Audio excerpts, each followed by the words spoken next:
उत्पश्यामि त्वयि तटगते उत्पश्यामि त्वयि तटगते स्निग्धभिन्नाञ्जनाभे सद्यः कृता द्विदर्शन सद्यः कृता द्विदर्शन यहाँ पे न रहेगा।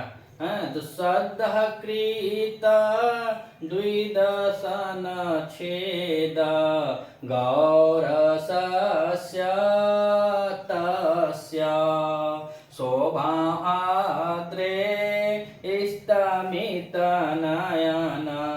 प्रेक्षणीयां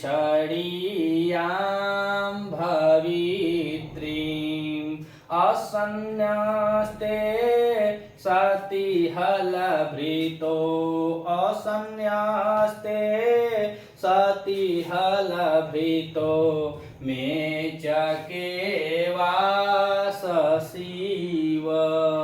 आज हम वाचन कर रहे हैं मेघदूत के श्लोक नंबर 62 का, जिसमें हमारे जो राइटर हैं डॉक्टर विजेंद्र कुमार शर्मा जी की पुस्तक से हम लोग यहाँ पे चैनल पे हम लोग वाचन किए हैं, जिसमें 65 नंबर पर यह श्लोक है। इसके पूर्व हम लोगों ने देखा कि यह हिमालय पर्वत के कैलाश पर्वत पर पहुंचा हुआ है मेघ है, और यहाँ पे कवि यक्ष के माध्यम से अब ये कैलाश पर्वत का वर्णन करते हैं। पिछले श्लोक में इन्होंने बताया कि वह कैलाश पर्वत कैसा है। तो कैलाश पर्वत को बताया कि 10 मुख अर्थात रावण की भुजाओं के द्वारा जिसको शिथिल किया गया हो या हिलाया गया हो, और बतलाया कि जो 30 वर्षीय देवताओं की जो वनिताएं हैं, जो उनकी जो वनिताएं हैं, जो अंगनाएं हैं, स्त्रियां जो सुंदर सुंदर जो 30 वर्ष की हैं, ऐसी सुंदर स्त्रियों की ऐसी देवंगनाओं क्या दर्पण कौन है, तो कैलाश पर्वत को बतलाए। फिर उसके बाद बताया कि कुमुद के पुष्प के समान एकदम धवल स्वच्छ और भगवान शिव के 28 अर्थात भगवान शिव के प्रतिदिन की हंसी का राशिभूत मानो कैलाश पर्वत है। इतना स्वच्छ और इतना साफ इतना श्वेत वर्ण का वह कैलाश पर्वत है। अब यहाँ पे यह कैलाश पर्वत पर मेघ को पहुंचा रहा है और कह रहा है कि जब कैलाश पर्वत पे जाओगे तो अब इस श्लोक में कह रहा है, इस श्लोक में पहले ही कह दिया है कि उत्पश्यामि अर्थात यह क्रियापद है, क्रियापद है तो इसमें कह रहा है कि उत्पश्यामि अर्थात मैं संभावना करता हूँ। तो उत उपसर्ग है और दृश्य धातु है जिसमें पश्य आदेश हो गया है लटलका। उत्तम पुरुष यह कौन सा है, एक वचन की क्रिया लगी हुई है उत्पश्यामि। तो यहाँ पे संभावना व्यक्त कर रहा है कि मैं अब यह संभावना कर रहा हूँ। तो क्या संभावना कर रहा है उसी को पूरे श्लोक में हम लोग आज चर्चा करते हैं। और यहाँ पे यक्ष मेघ से कह रहा है कि जब तुम कैलाश पर्वत की चोटी पर पहुंचोगे तो कैलाश पर्वत की शोभा कैसी होगी, इसके बारे में अब इस श्लोक में बता रहा है। तो कैलाश पर्वत पर जब तुम पहुंचोगे तो कह उत्पश्यामि मैं संभावना कर रहा हूँ कैसी वह कैलाश पर्वत की चोटी हो जाएगी। तो नीचे कह रहे हलभृतो, हलभृतो अर्थात भगवान बलराम जो भगवान श्री कृष्ण के अग्रज बलवान जी जो यहाँ पे जो बलदाऊ कहा जाता है, बलराम कहा जाता है जिनको, तो वह हलभृत यानी को वह हल लेते थे, उनका अस्त्र हल था इसीलिए उनको हलभृत कह रहा है। तो हलभृत जो अपने कंधे पे हमेशा नीले वस्त्रों को धारण किया करते थे, उन नीले वस्त्रों को धारण करने की यहाँ पे बता रहा है कि जब तुम वहां जाओगे गुरु तो होगा क्या होगा कैलाश पर्वत का। तो कह रहा है कि स्निग्ध भिन्ना अंजनाभे, स्निग्ध माने चिकने, भिन्न माने पीसे हुए, अंजन माने काजल और नाभे माने होते हैं आभे, नाभे ने अंजन आभे हो जाए, आभे माने शोभा।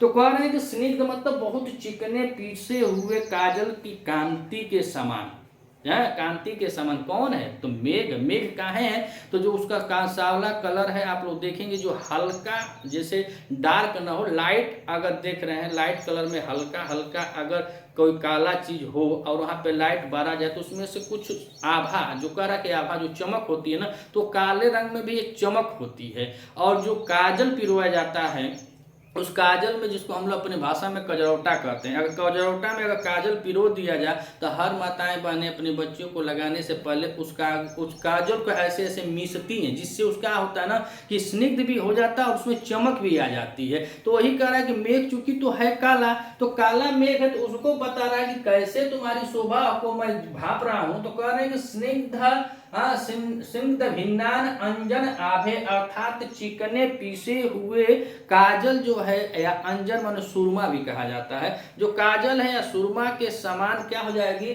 शोभा। आभे माने शोभा, किसकी, तो कह रहे हैं त्वयी, त्वयी तटगते। और तटगते अर्थात उसके तट पर, किसके, कैलाश पर्वत की चोटी पर जब मेघ पहुंचेगा तो वहां पे उसकी शोभा कैसे हो जाएगी, तो पीसे हुए अंजन अर्थात पीसे हुए काजल की शोभा के समान उसकी क्या हो जाए, कांति हो जाएगी। और ऐसी कांति वाला तटगते कौन है, तो कैलाश पर्वत है। उस कैलाश पर्वत की बता तटगते अर्थात उसकी चोटी पर, किसके, कैलाश पर्वत की चोटी पर, तटगते में कैलाश पर्वत की चोटी पर, त्वयि तटगते यानी कि तुम्हारे पहुंचने पर, त्वयि तटगते अगर वहां तुम पहुंच रहे हो कैलाश पर्वत की चोटी पर, और पहले बताया कि स्निग्ध भिन्नान अर्थात पीसे हुए काजलों के समान शोभा वाले त्वयि तटगते तुम्हारे पहुंचने पर कैलाश पर्वत की चोटी कैसी दिखेगी, तो कह रहे हैं कि सद्दह, सद्दह माने तत्काल या अभी अभी कहा जाता है इसको तत्काल भी कहते हैं, तत्काल कह दें या अभी अभी रख लें, अभी अभी बहुत जल्दी जल्दी।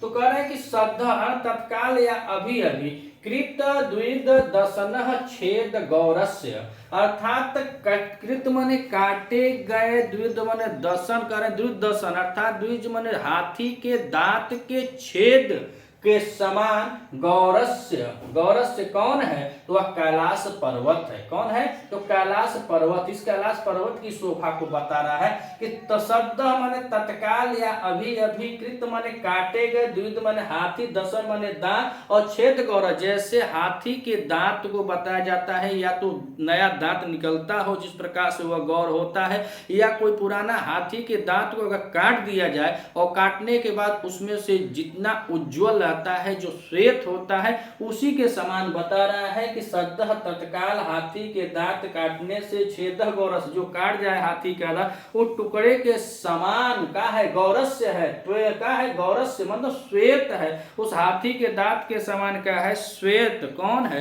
तो कह रहे हैं तस्य, तस्य किसका बोध हो रहा है, तो कैलाश पर्वत का, कैलाश पर्वत।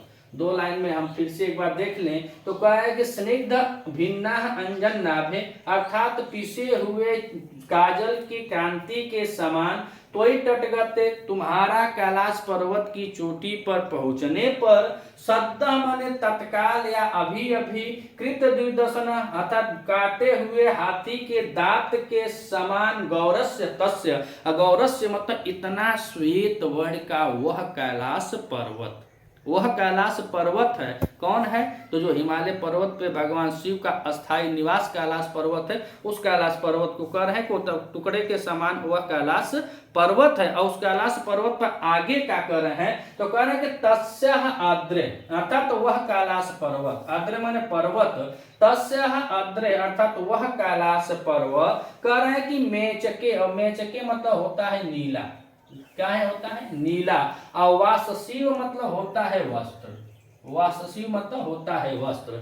तो कह रहे हैं कि तस्यः आद्रे वह कैलाश पर्वत, मेचके मतलब नीले वस्त्र के समान, कह रहे हैं कि अन्यस्ते, अन्यस्ते मतलब होता है कंधे पर, कंधे पर रखने वाला, कंधे पर रखने पर, हाँ कंधे पर रखने, या तो रख दे पर हटा दे, कंधे पर रखने वाला हो जाए, कंधे पर रखने वाला। कौन नीला वस्त्र रखता था, तो हलवृत्त कह रहे हैं अर्थात भगवान बलराम को कह रहे हैं, किसको, बलराम जी को कह रहे हैं हलवृत्त। तो बताया कि तस्य आद्रे जब तुम उसके पास पहुंचोगे तो इतना गौरवर्ण का वह कैलाश पर्वत है, और कैलाश पर्वत पे कह रहा कि तस्य आद्रे वही कैलाश पर्वत, मेचके वासशिव अर्थात नीले वस्त्र को, अन्य या म जो है वहां भवित्री में चला जाएगा, यहाँ पे बनेगा तो अस्यन्य अस्ते अर्थात कंधे पर रखे हुए, हलभृतो अर्थात भगवान बलराम के समान, अर्थात भगवान कह रहे हैं कि हलभृतो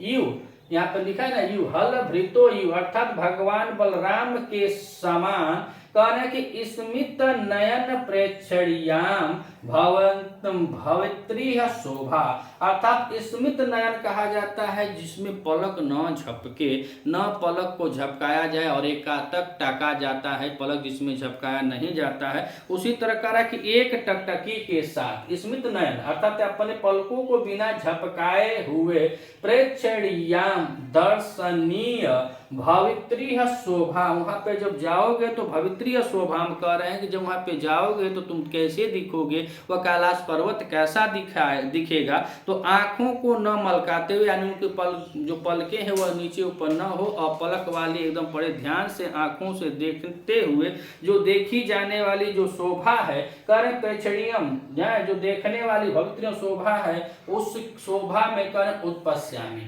वैसी शोभा को मैं संभावना करता हूं कि वह कैलाश पर्वत हो जाएगा। उस कैलाश पर्वत कैसा हो जाएगा, जिसको बिना आंख मलकाए ही देर तक देखने वाली जो शोभा होती है, यानी अपलक से देखी जाने योग्य शोभा को देखने वाला मैं संभावना ही उपस्वामी, मैं संभावना करता हूं कि ऐसा वह कैलाश पर्वत हो जाएगा। जब तुम वहां उसके तटगत तथा कैलाश पर्वत के निकट जाओगे तो मेचके मतलब नीले वस्त्र को धारण करने वाले जो भगवान हलवृत्त हैं, उनकी शोभा के समान अपने नयनों को न आने पे पलकों को न करके अथवा न नीचे ऊपर करने वाला अपलक समझे, एक पलकों को मटकाना नहीं है, बिना पलकों को मटकाए हुए प्रेक्षणीयाम भवित्रीम शोभा उत्पस्यामी, ऐसी शोभा को धारण करने वाला कैलाश पर्वत की मैं संभावना करता हूं कि ऐसा वह हो जाएगा। तो आइए एक बार और देखते हैं और इसके व्याकरण टिप्पणियों को और शब्दार्थों को भी हम लोग चर्चा करते हैं। कह रहे हैं कि उत्पस्यामि त्वयि तटगते स्निग्धभिन्नाञ्जनाभे सद्यः कृता द्विरददशना छेदा गौरस्य तस्य। तो अब यहाँ पे देखें उत्पस्यामी, और उत्पस्यामी में क्या है, उत उपसर्ग है और इसमें जो देखना है तो धातु तो होती है दृश्य, दृश्य धातु होती है, लेकिन इसको पस्य आदेश हो गया है। क्या आदेश हुआ है, पस्य आदेश होता है और यह लट लकार में बना हुआ है। कौन सा, लट लकार में प्रथम पुरुष एक वचन की क्रिया है, एक वचन की क्रिया लगी उत्पस्यामी। और यहाँ पे कह रहे हैं कि त्वयि तटगते स्निग्ध भिन्नांजनाभे, अर्थात स्निग्ध माने होता है बहुत चिकना, भिन्न माने पीसे हुए, अंजन माने काजल, आभे माने शोभा, अर्थात चिकने पीसे हुए काजल के कांति के समान त्वयि तटगते, जब तुम, अर्थात मेघ को करा कि जब तुम तटम गते, तटम गते यहाँ पे द्वितीय तत्पुरुष समास हो जाएगा। कौन सा हो जाएगा, द्वितीय तत्पुरुष समास हो रहा है, तटगते यानी तटम गते द्वितीय तत्पुरुष समास है। तो तट गतः तस्मिन्, तो करेंगे जब उसके तट अर्थात तो कैलाश पर्वत की चोटी पे जब तुम पहुंचोगे, तो कैलाश की चोटी पर जब तुम पहुंचोगे तो होगा क्या, वही अपूरे इस श्लोक में बता रहे हैं। तो पहला तो हम लोग यहाँ देखें कि उत्पस्यामी वो संभावना कर रहा है, और यहाँ से देखें तो स्निग्ध भिन्नान अंजन नाभे, अर्थात चिकने पीसे हुए क्या हुआ है, काजल के बारे में कह रहा है। तो चिकने पीसे हुए तो स्निग्ध तत्व भिन्न कर्मधारय समास इसमें हो जाएगा। कौन सा समास है, कर्मधारय समास है, कर्मधारय समास है। तो कह रहे हैं स्निग्ध भिन्नांजनाभे, चिकने पीसे हुए काजल के समान त्वयि तटगते, तुम जब उस पर्वत के अर्थात कैलाश पर्वत की चोटी के पास पहुंचोगे तो सद्यः माने होता है तत्काल, सद्यः माने तत्काल यानी कि तुरंत, कीर्त द्विरद माने हाथी, द्विरद माने हाथी, दशन माने दांत, अच्छेद माने आप जानते हैं गौरव से, अर्थात कृत माने काटे हुए ना, तत्काल या तुरंत या अभी अभी जल्दबाजी में हाथी के दांत को काटने पर जो गौरवर्ण होता है, वैसे ही गौरवर्ण वाला तस्य आद्रे, वैसे गौरवर्ण वाला तस्य आद्रे, तस्य माने कौन, वही कैलाश पर्वत। जब तुम उसके चोटी के पास पहुंचोगे तो सद्य माने तत्काल है, अभी अभी हाथी के दांत काटने पर जो गौर होता है, जो श्वेत होता है, उस श्वेत वर्ण यानी श्वेत रंग के समान, तस्य आद्रे वही कैलाश पर्वत। तस्य आद्रे मतलब वही कैलाश पर्वत को बता रहा है कि वही कैलाश पर्वत कैसा हो जाएगा। तो कह रहे हैं कि मेचके यानी कि मेचके वाससीव यानी मेचके वाससीव अस अन्यस्ते अर्थात नीले वस्त्रों को कंधे पर धारण करने वाले हल भृतो भगवान बलराम को बता रहे हैं। और हल भृतों में देखें तो हल के साथ इसमें भ्रिय धातु है। कौन सी धातु है? भ्रिय धातु है। और भ्रिय धातु के साथ इसमें किप प्रत्यय लगा हुआ है, तो शब्द बना है कौन सा? हल भृते। तो कह रहे हैं कि नीले वस्त्र को अपने कंधे पर न्यस्त, कह रहे हैं कि न्यस्त, और न्यस्त में यहाँ पे देखें तो नी उपसर्ग है और नी उपसर्ग के साथ इसमें अस धातु के साथ कत प्रत्यय लगा हुआ है, तो शब्द बना न्यस्ते।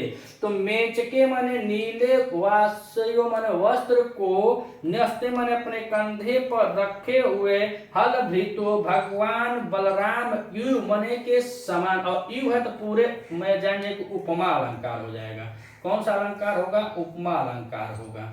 इस श्लोक में उपमा दी गई है। तो कह रहे हैं कि हल भृतो यु अर्थात भगवान हलधर जो बलराम है उनके समान स्मित नयन अर्थात बिना पलक झपकाए हुए।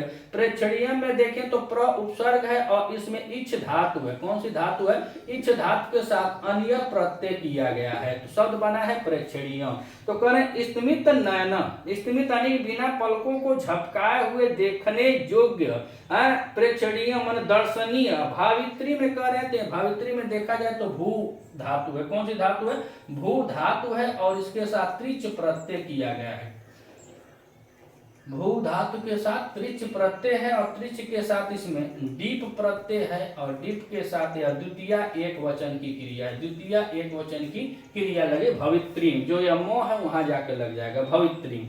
तो फिर कह रहा है क्या कि यह जो कैलाश पर्वत है तस्य आद्रे वही कैलाश पर्वत, मेचके माने नीले वस्त्र को कंधे पर धारण करने वाले, हलभृत यानी भगवान बलराम के समान, स्मित नयना प्रेक्षणीयाम अर्थात बिना पलकों को झपकाए हुए देखे जोग, बिना पलकों को झपकाए हुए देखने योग्य या दर्शनीय भवित्रीम शोभा उत्पश्यामि, जो ऐसी शोभा को यानी भवित्रीम माने होने वाली होता है, भवित्रीम माने होने वाली, जो भगवान बलराम को देखा जाए तो बलराम जो अपने कंधे पे नीले वस्त्र को धारण करने वाले जैसे शोभायमान होते हैं, ठीक वैसे ही जब तुम कैलाश पर्वत की चोटी पर जाओगे तो वह कैलाश पर्वत भी भगवान बलराम के समान स्मित नयनम अर्थात अपलक, पलक को बिना झपकाए हुए होने वाली, कैसी होने वाली? स्मित प्रेक्षणीय ऐसे दर्शनीय भावित्री माने होने वाली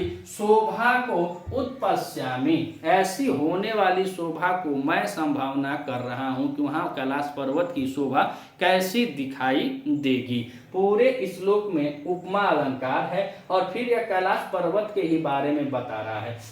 चूंकि अब हम लोग पूर्वार्ध से आ गए हैं उत्तरार्ध के तरफ और यहाँ पे अब 62 को हो ही गया, 4 श्लोक और बचे हुए हैं और यह कैलाश पर्वत पे ही बताएगा और अंत में जाकर बस यही बताएगा कि कैलाश पर्वत के ठीक सामने ही अलकापुरी है और वहाँ पे कालिदास जी ऐसे वर्णन किए हैं कि जैसे कोई प्रेमी के गोदी में उसकी प्रेमिका खिसके हुए दुपट्टों वाली यानी खिसके हुए वस्त्रों वाली जैसे उसकी गोदी में उसकी प्रेमिका बैठी हुई हो, ठीक ऐसे ही कैलाश पर्वत की गोदी में बैठी हुई वह कुबेर की नगरी अलकापुरी है।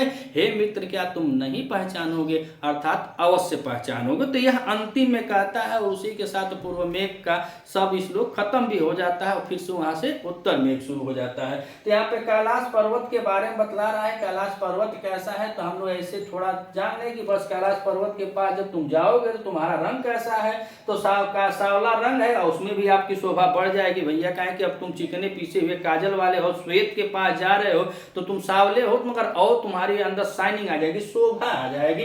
हाँ, ऐसे तुम क्रांति वाले हो जाओगे, यानी तुम्हारी कांति जो है वो बढ़ जाएगी। कहाँ जाओगे? तो पे कैलाश पर्वत के समीप जाओगे। और कैलाश पर्वत कैसा है तो कह रहे सद्दा हमने तत्काल में काटे हुए हाथी के जो दांत हैं उनके छेद जो हैं उनको काटे गए, जिस प्रकार गौर है ऐसा वह कैलाश पर्वत है। ऐसा करें तस्य आद्रे, ऐसा वह कौन है? कैलाश पर्वत है। और कैलाश पर्वत को को बताए कि वह कैलाश पर्वत कैसा शोभायमान होगा। तो मेचके वाससी व अस्यांते हलभृतो अर्थात नीले वस्त्र को धारण करने वाले भगवान हलभृत्य यू के समान स्तिमित नयन प्रेक्षणीयाम अर्थात अपलक होकर के प्रेक्षणीयाम दर्शनीय भवित्री मन हो जाओगे, शोभा उत्पस्यामी ऐसी तुम्हारी शोभा कोई मैं संभावना करता हूं। अगर आप इस चैनल पे नए हैं तो चैनल को सब्सक्राइब कीजिएगा, वीडियो अगर अच्छी लगे तो अधिक से अधिक शेयर कीजिएगा, लाइक कीजिएगा, कुछ कमी हो तो कमेंट करके बता भी दीजिएगा। मिलते हैं अगली वीडियो में, तब तक के लिए नमः संस्कृत।